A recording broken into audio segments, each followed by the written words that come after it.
আসসালামু আলাইকুম রহমতুল্লাহ বারাকাতুহ। প্রিয় দর্শক ও শ্রোতাবৃন্দ, আমার আন্তরিক শুভেচ্ছা রইল আপনাদের জন্য। আজকে আমরা ভয়ঙ্কর বাস্তবতার মুখোমুখি।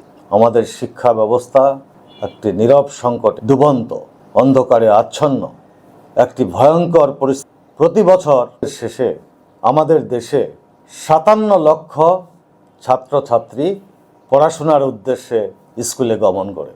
এই কোমলমতি শিশুরা পড়াশোনার মাঝপথেই প্রায় ২০ লক্ষ এসএসসি পর্যন্ত পৌঁছায়, আর বাকি ৩৭ লক্ষ অসময়ে ধীরে ধীরে ঝরে পড়ে। এটাকে ড্রপ ডাউন বলে। তার অর্থ এই, উন্নত বিশ্বের সঙ্গে যদি আমরা তুলনা করি, এখানে উল্টোটা। ৬৫% শিশু শিক্ষা অঙ্গন থেকে ঝরে পড়ছে, আর বাকি ৩৫% এসএসসি পর্যন্ত পৌঁছে। আমরা কি এটা ভেবে দেখেছি? কখনো ভেবে দেখেছেন? যেটা হওয়ার কথা ছিল, হয়তোবা বিকলাঙ্গ বা অসুস্থ ৩৫% লক্ষ্যে পৌঁছাতে পারলো না, ৬৫% বা শতাংশ লক্ষ্যে পৌঁছানোর কথা। এখানে উল্টোটা হচ্ছে। আমরা কি বিপদগ্রস্ত নই? জাতি কি বিপদগ্রস্ত নয়? আপনাকে ভাবতে হবে, আমার সঙ্গে ভাবতে হবে। দুঃখিত, আমি খুব গুছিয়ে কথা বলতে পারি না, তারপর আমি চেষ্টা করছি আমার জীবনের, দীর্ঘ জীবনের, পেশাজীবী জীবনের অভিজ্ঞতাকে আপনাদের সামনে তুলে ধরতে।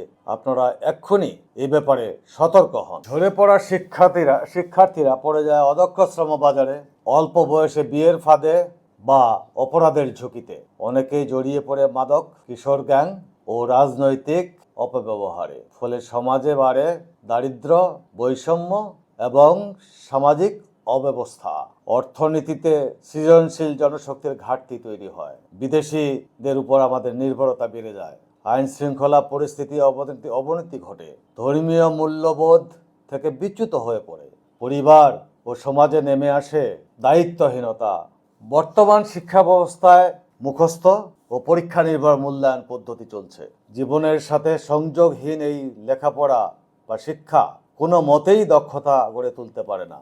বিদ্যালয়ে সৃজনশীলতা, যৌক্তিক চিন্তা, সমস্যার সমাধানের পদ্ধতি শেখানো কিছুই চলে না। শুধু উদ্দেশ্য হয়ে দাঁড়িয়েছে শুধু পাশ করা। বিশ্বের শ্রমবাজার এখন দক্ষতা নির্ভর। প্রয়োজন টেকনিক্যাল শিক্ষা, ডিজিটাল স্কিল, সমস্যার সমাধানের এবিলিটি, যোগাযোগের দক্ষতা বা ভাষা শিক্ষা। বাংলাদেশের শিক্ষা ব্যবস্থা এখনো সে জায়গায় পৌঁছাতে পারেনি। জনসংখ্যার মাত্র 15% মানুষ বিশ্বের শ্রমবাজারে কাজ করার যোগ্যতা রাখে। বাকি 85% আমরা বলতে পারি সম্পূর্ণ অজ্ঞ।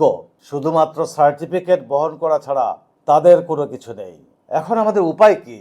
এখন আমাদেরকে প্রথমত মুক্ত চিন্তার শিক্ষা চালু করতে হবে। দ্বিতীয়ত টেকনিক্যাল ও ভোকেশনাল বাধ্যতামূলক করতে হবে। তৃতীয়ত বাস্তব জীবনের দক্ষতা সম্পন্ন শিক্ষা গ্রহণ করতে হবে।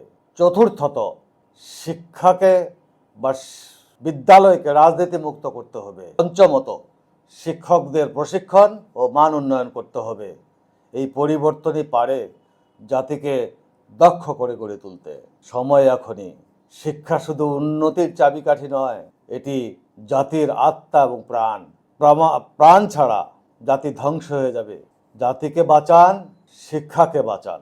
আসুন আমরা দেশ গড়ি এবং দেশের অর্থনীতিকে গড়ে তুলি এবং আমাদের জাতির নিজেরা ঝাঁপিয়ে পড়ি। উন্নয়নে আমরা যদি ব্যর্থ হই, আমাদের দেশ, যে শিশু আজকে স্কুলে গিয়েছে বা ঝরে পড়েছে, 20 বছর পরে আমাদের অন্ধকার ছাড়া আর কোনো কিছু সামনে নেই। আমরা হয়তো তখন থাকবো না, কিন্তু আমাদের পরবর্তী প্রজন্মকে কি দিতে পারছি, কি দিয়ে যাব, এটা আপনাদের ভাবতে হবে। চলুন একসঙ্গে ভাবি, একসঙ্গে এই সমস্যা থেকে উত্তরণের রাস্তা তৈরি করি। এটি শুধু সরকার নয়, প্রত্যেকটি অভিভাবককে এগিয়ে আসতে হবে, প্রত্যেকটি মানুষকে এগিয়ে আসতে হবে। আসুন এই কোমলমতি শিশুদেরকে আমরা জনশক্তি থেকে আরও উন্নত, পারমাণবিক জনশক্তিতে রূপান্তর করি। শুধু আমরা চোখ বন্ধ করে থাকলে এ জাতি ধ্বংস হয়ে যাবে। এ দেশ একদিন এখন যতটুকু আছে তার শূন্যভাগও থাকবে না। আমার সঙ্গে থাকার জন্য অনেক ধন্যবাদ। আমাকে ক্ষমা করবেন, কারণ আমার উপস্থাপনা খুব একটা ভালো নয়। আমি চেষ্টা করছি আমার মতো করে আপনাদেরকে বোঝানোর। ততক্ষণ ভালো থাকবেন। পরবর্তী এপিসোডে আমি নিয়ে আসব আসলে শিক্ষা ব্যবস্থা কিভাবে দরকার, আমরা কিভাবে একে পরিবর্তন নিয়ে আসতে পারি এবং আমাদের জাতিকে বিশ্বের উপযোগী দক্ষ জাতি হিসাবে গড়ে তুলতে পারি।